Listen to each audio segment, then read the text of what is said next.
identiti pihak lain untuk mengaktifkan kad prabayar sebelum menjualnya secara pukal kepada sindiket penipuan. Ketua Polis Perlis Datuk Surina Saad berkata itu modus operandi sindiket pemalsuan identiti kad prabayar yang dibongkar Polis Perlis dalam serbuan di Kangar. Serbuan dilakukan polis jam 5.40 petang Rabu lalu yang pada awalnya mengesyaki terdapat aktiviti judi atas talian di premis terbabit. Bagaimanapun, pemeriksaan lanjut menemui peralatan kad SIM multiplexer yang membawa kepada unsur-unsur penipuan pendaftaran kad prabayar secara tidak sah. Pelbagai peralatan dirampas termasuk 3,084 kad SIM, komputer, telefon pintar dan modem Wi-Fi dengan nilai dianggarkan RM130,000. 7 suspek termasuk 3 wanita dan seorang pemilik premis berusia 19 hingga 35 tahun direman 3 hari sehingga esok.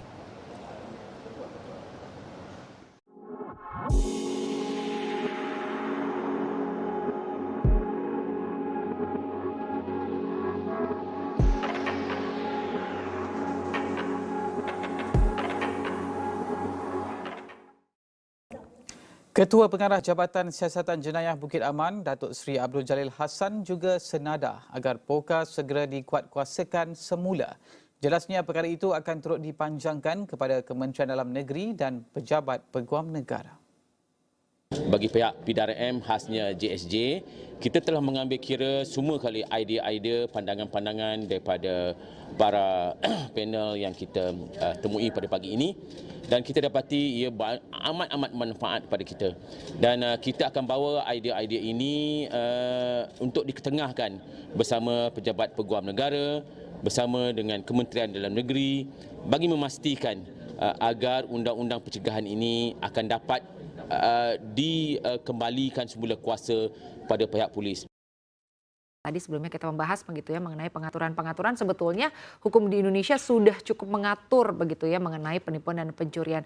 Lalu selanjutnya apabila nih nasabah dari perbankan atau dari bank begitu ya yang mengalami atau juga terkena penipuan ini, sebetulnya langkah apa yang harus segera dilakukan oleh nasabah tersebut? Apakah bisa langsung melaporkan ke pihak kepolisian atau mungkin membuat pengaduan dulu laporan kepada bank-bank di mana mereka meletakkan dananya? Ya, mungkin langkah pertama yang lebih cepat dilakukan adalah melakukan pelaporan pada pihak perbankan dulu ya, Mbak. Jadi bisa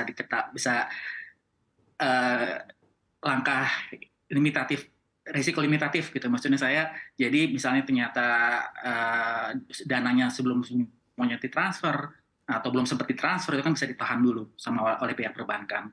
Dan langkah keduanya baru mungkin lapor polisi kepada pihak berwajib ya, Mbak ya. Bisa ke laporan ke pihak polisian atau pihak PNS yang penyidik PNS. Baik Pak Aldi, lalu terkait dengan nasabah yang mungkin tertipu ya, kita lihat mungkin minim literasi, minim juga pengetahuan. Kadang mereka itu karena panik begitu ya, lalu segera melakukan transaksi, transfer misalnya. Nah terkait dengan nasabah-nasabah yang mungkin tertipu begitu ya, ini sebetulnya ada tidak sih kemungkinan atau peluang bagi mereka untuk bisa mendapatkan kembali dananya begitu ya. Artinya dana yang sudah mereka keluarkan ini mungkin kembali atau seperti apa sebetulnya skemanya? Atau sebenarnya karena tindak pidana penipuan ini yang mereka alami adalah murni karena kelalaian dari nasabah itu sendiri. Anda sendiri melihatnya seperti apa?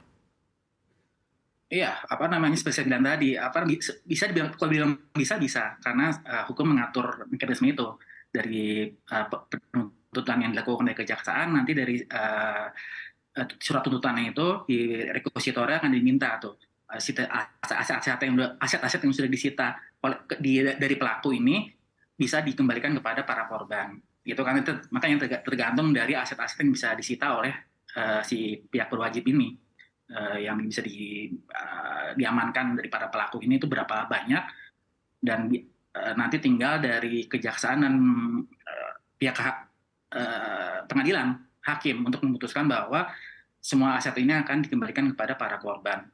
Tapi itu seperti saya bilang tadi agak rumit prosesnya, jadi lebih baik itu kita langkahnya langkah preventif dibanding langkah hukum. Baik, artinya untuk pengembalian dana atau prosesnya ini menunggu proses hukum yang berlanjut begitu ya, dan juga ini terkait dengan aset yang dimiliki oleh para penipu.